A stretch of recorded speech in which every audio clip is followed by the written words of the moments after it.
Kinlik mo tong video na to dahil gusto mong matutunan ng mga major chord extension.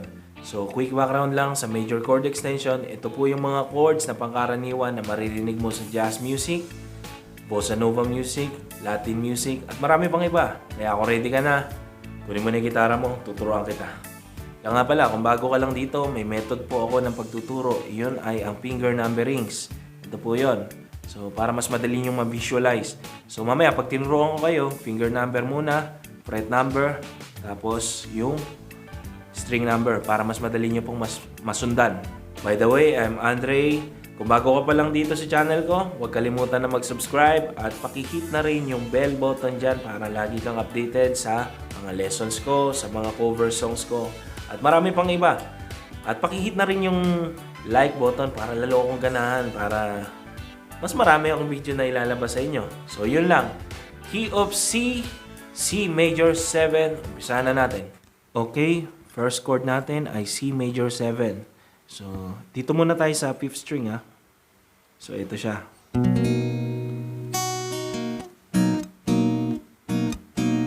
Number 1 sa 3rd fret, 5th string. Number 2, 4th fret, 3rd string. Number 3, dito siya sa 5th fret, 4th string.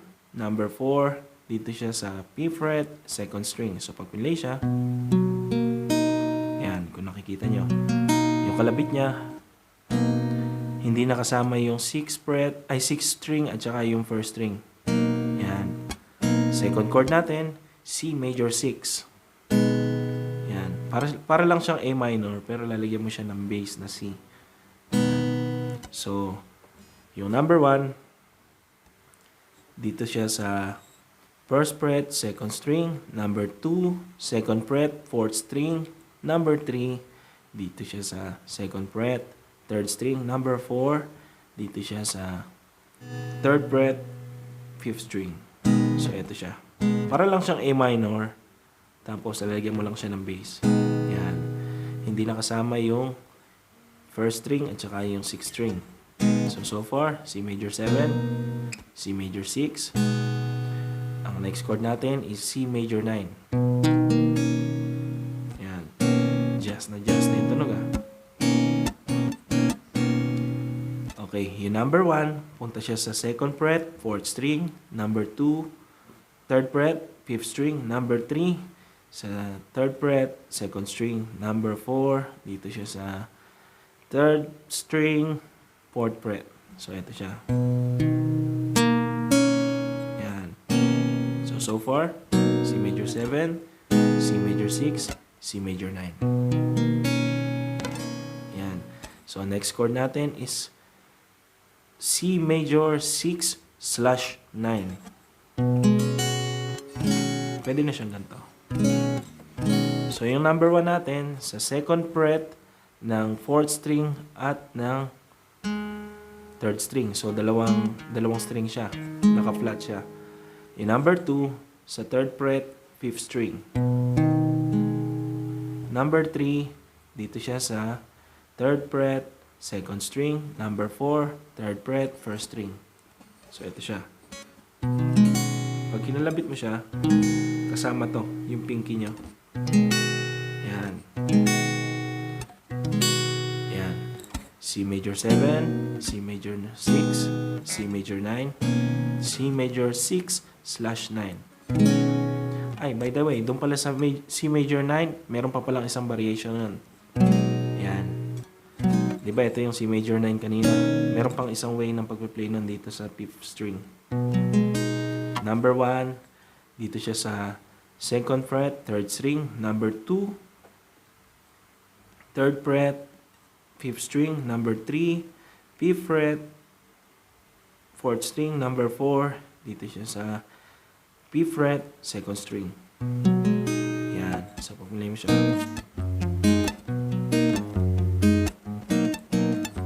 Nilagyan ko lang ng bass na 5th.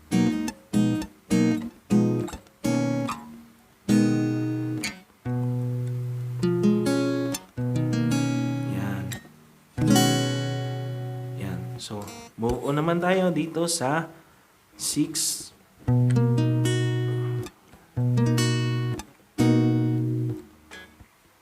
Okay.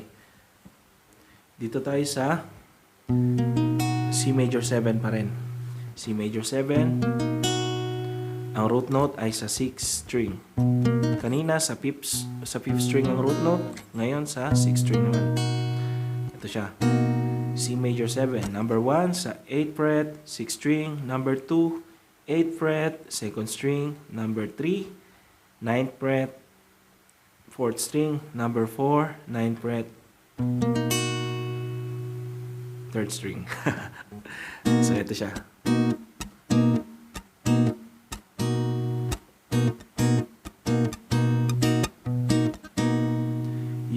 Yung 5th string at saka yung 1st string, hindi na po yung kasama. So, yung second na chord natin, C major 6. Ito yung C major 7, C major 6. Ito. Yung number 1, pupunta siya sa 7th fret, 4th string. Number 2, sa 8th fret, 6th string. Number 3, 8th fret, 2nd string. Number 4, dito siya sa 9th fret, 3rd string. Yan, ito po siya. So far, C major 7, C major 6, C major 9 naman ang next. Ang C major 9, madali lang po siya. Itong number 1 at saka yung number 4, pagpapalitin mo lang siya. Ayan. Diba ito kanina?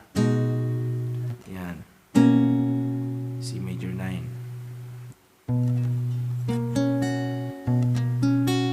Ayan. So, ang next chord natin ay C major 6/9. Ito.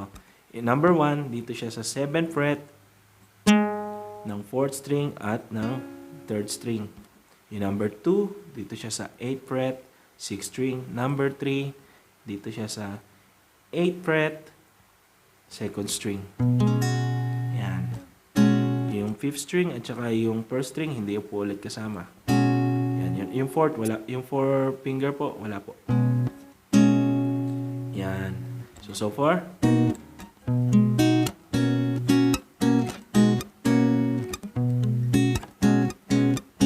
yan. So, ang next natin ay C major 13. Ay, nakalimutan ko siya dito. Yung C major 13 dito sa 5th string, ganito siya. C major 13. Ayan. So, yung number 1 sa 3rd fret, 5th string. Number 2 sa 4th fret, 3rd string. Number 3, 5th fret, 2nd string. Number 4, dito siya sa 5th fret, 1st string. Yan. Yung number 6 at saka yung 4th string, wala po yun. So, ang kalabit nyo. Yan. So, dito naman sa 6th string root note, C major 13, yung number 1, 8th fret, 6th string. 8th fret, 6th string. Yung number 2, 9th fret, 4th string. Number 3, 9th fret, 3rd string. Yung number 4, dito po siya sa 2nd string, 10th fret. Yan. Yan. So far, C major 7, C major 6, C major 9, C major 6, 9, C major 13. Yan. Dahil tinapos mo tong video na to, bibigyan kita ng extra chord. Ito yung isa pang variation ng C major 7. So, sa 5th fret, yung string number 4, 3, 2, flat bar yan. Sa 5th string. Tapos, yung pinky mo, itong pinky, dito sa 7th fret, sa 1st string, ayan, C major 7 din yan. Ito yung mga ginagamit sa punk. Ito din po yan. So, dito naman sa, ito, C major 7 din po to. So, yung number 1, dito siya sa 10th fret, 4th string. Yung number 3, dito siya sa 3, 2, 1 string sa 12 fret. Ayan. Para siyang B.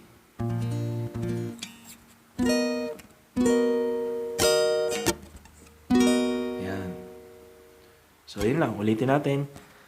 C major 7 sa 5th string root note. C major 7, C major 9, ay C major 6, C major 9, C major 6, 9, at C major 13. Ayan. So, sa 6th string naman, C major 7, C major 6, C major 9, C major 6, 9, at C major 13.